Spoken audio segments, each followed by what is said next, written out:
How many of you are familiar with Brene Brown's work on vulnerability? She has a presentation called The Anatomy of Trust that she did several years ago, where she tells the story of her daughter Ellen, who is in the 3rd grade, and in Ellen's classroom, they have what they call the marble jar. Each time the teacher sees a student being courteous to another student, being helpful, showing kindness, being honest, keeping a commitment, apologizing for hurting someone's feelings, she puts a marble in the jar. And then when the students in the classroom are discourteous or disrespectful, or she sees them gossiping about one another, she takes a marble out. And so the classroom has a visual image of the emotional field in the group. Brown says the teacher would tell the students, the number of marbles in the jar are a visual reminder of how much we can trust one another.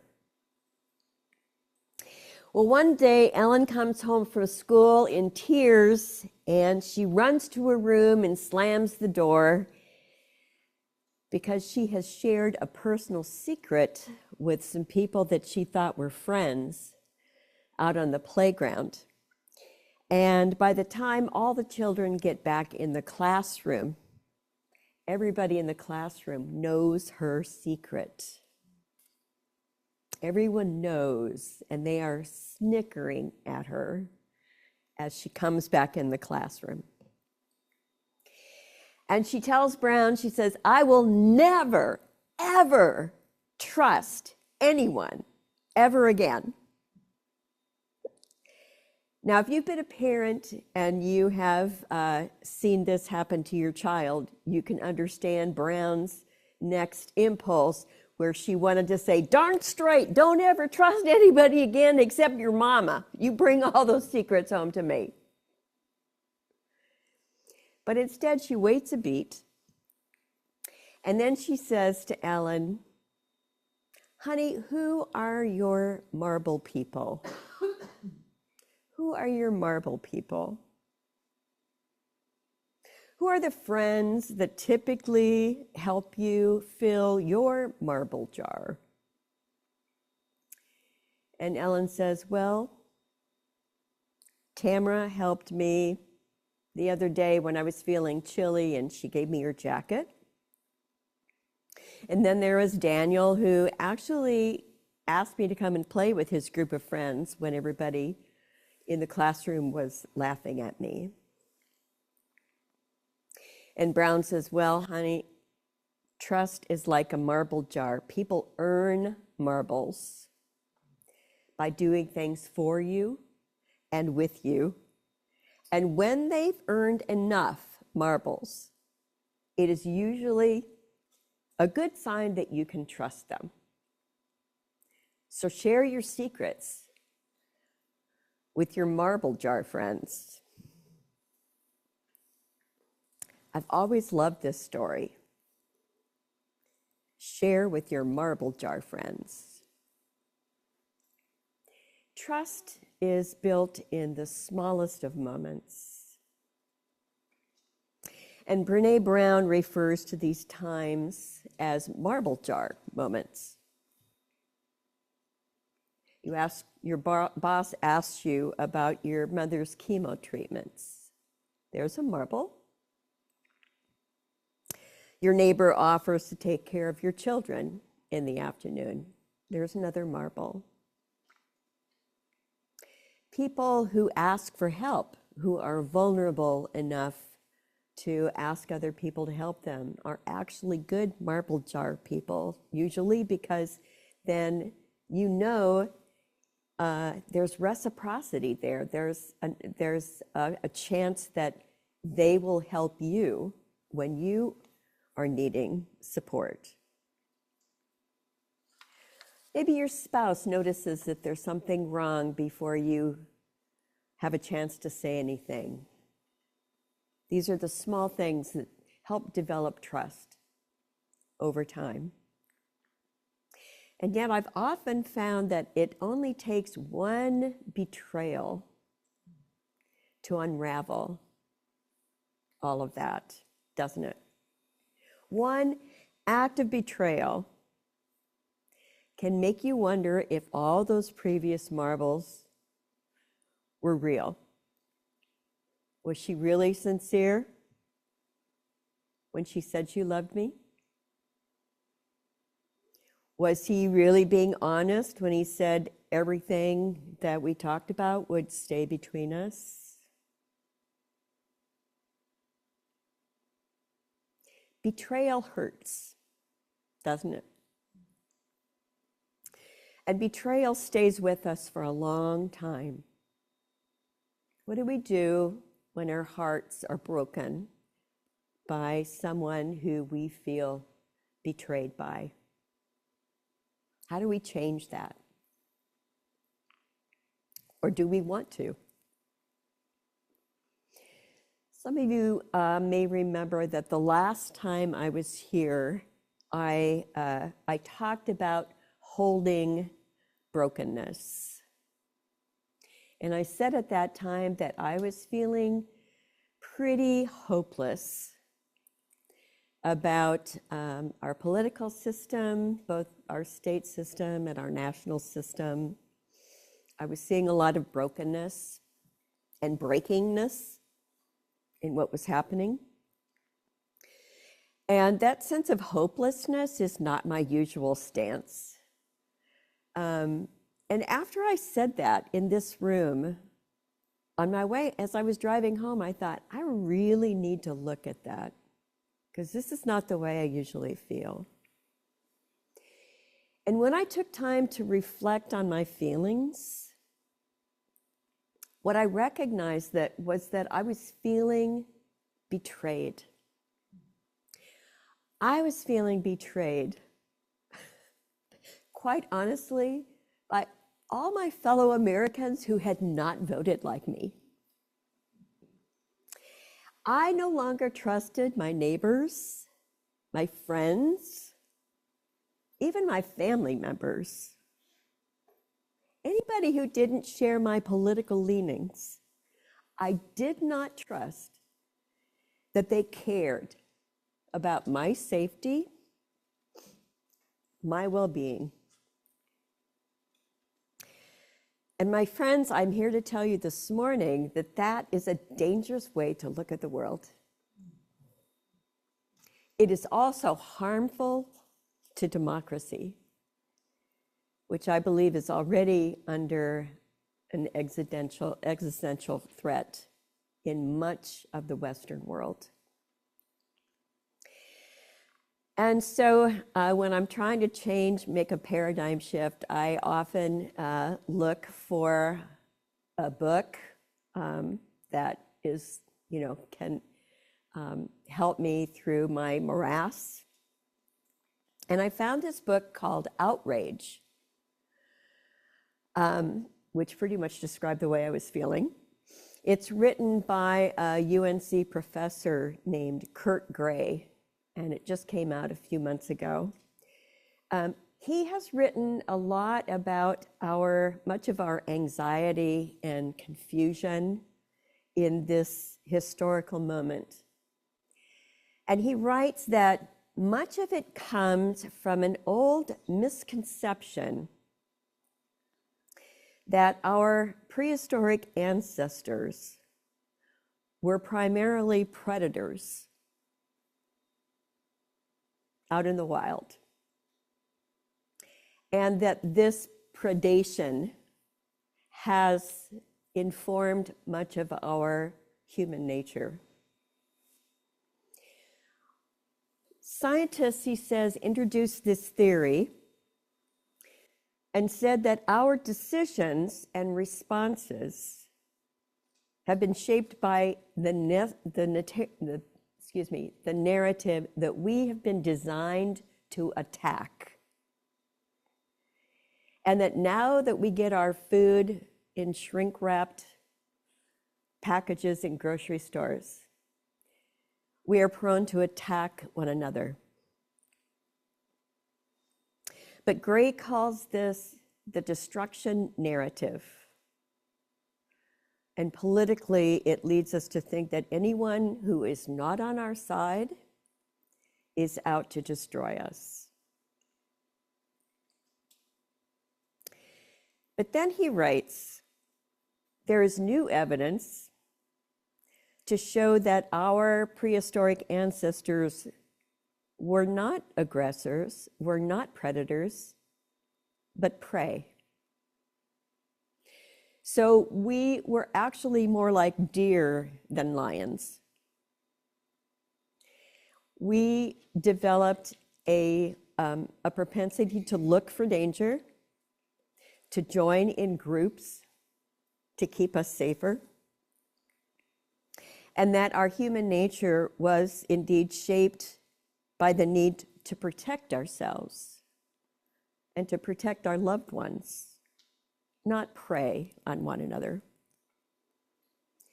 And Gray calls this the protection narrative.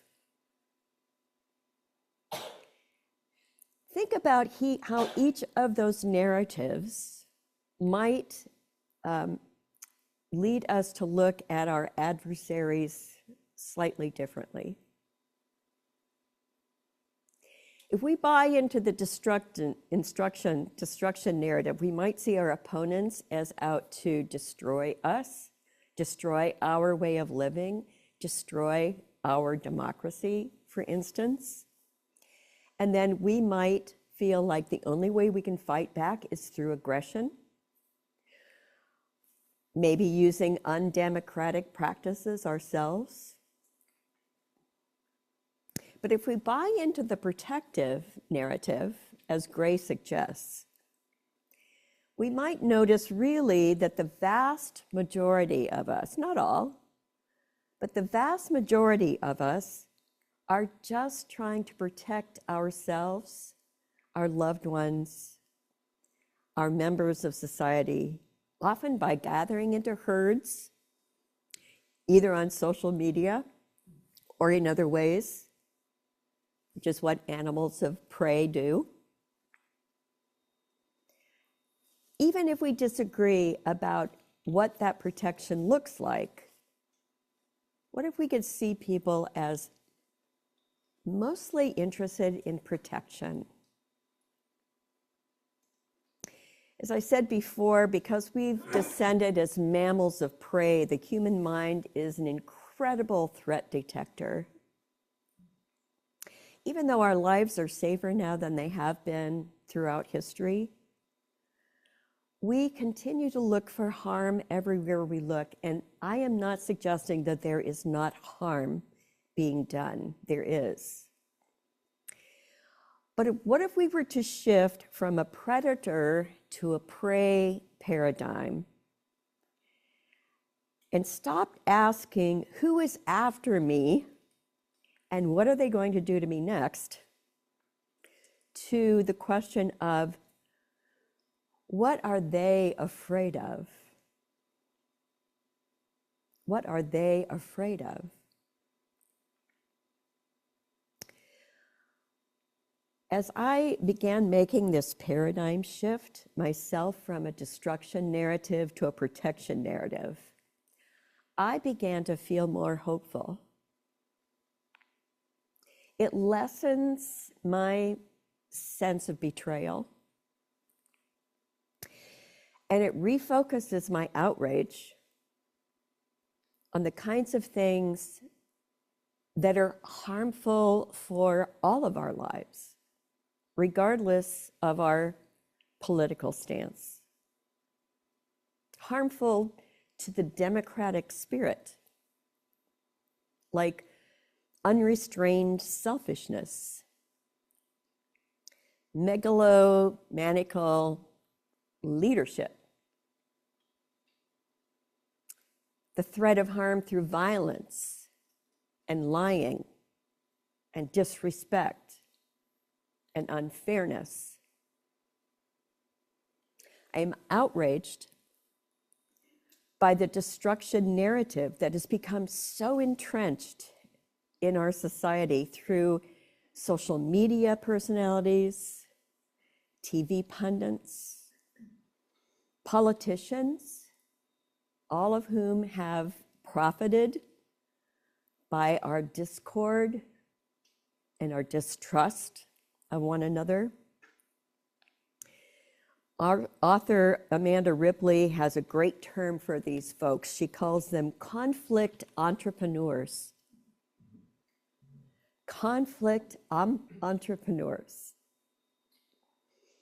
They have gotten very rich and powerful through this constant drumbeat of they hate us.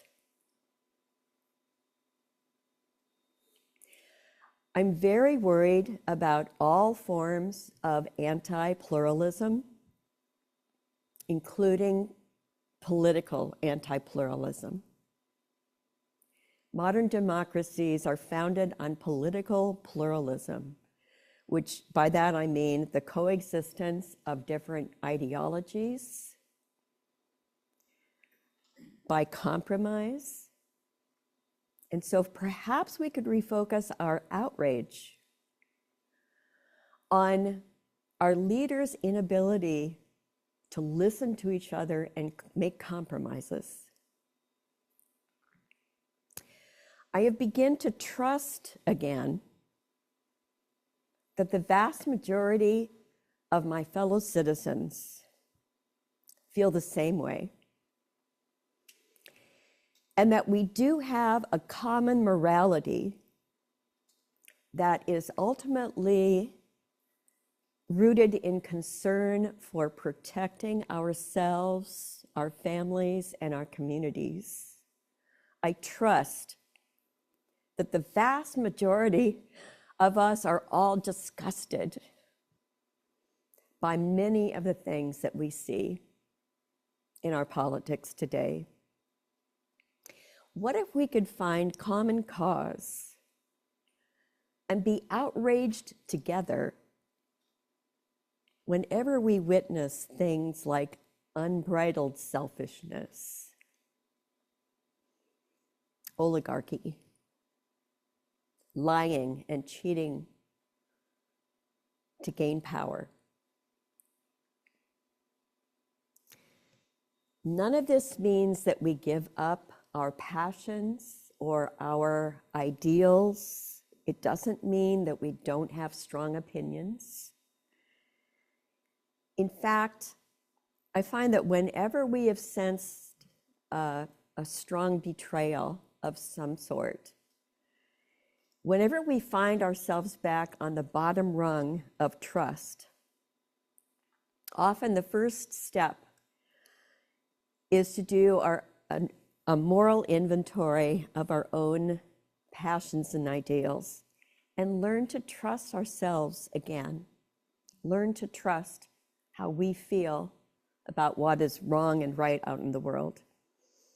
Learn to trust our instincts about who we should trust.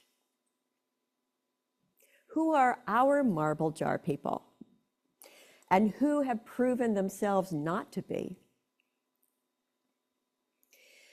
Asking ourselves, who do I trust? What do I feel threatened by?